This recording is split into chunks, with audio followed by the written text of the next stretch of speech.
लगातार आती खांसी डेफिनेटली एक सिम्टम हो सकता है लंग कैंसर का, क्योंकि जब एयरवेज के अंदर गठान आती है, लंग्स के अंदर गठान आती है, ग्रोथ आती है, ग्रोथ से धीरे धीरे करके ग्रोथ बढ़ती जाती है और वो जो ब्रोंकस हमारी जो पतली ट्यूब्स होती हैं वो ब्लॉक होने लगती हैं।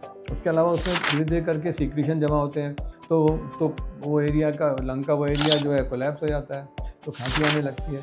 लगातार खांसी आना एक इम्पॉर्टेंट सिम्टम है, इसको हमेशा इन्वेस्टिगेट कराना चाहिए। लंबी खांसी को इग्नोर नहीं करना चाहिए।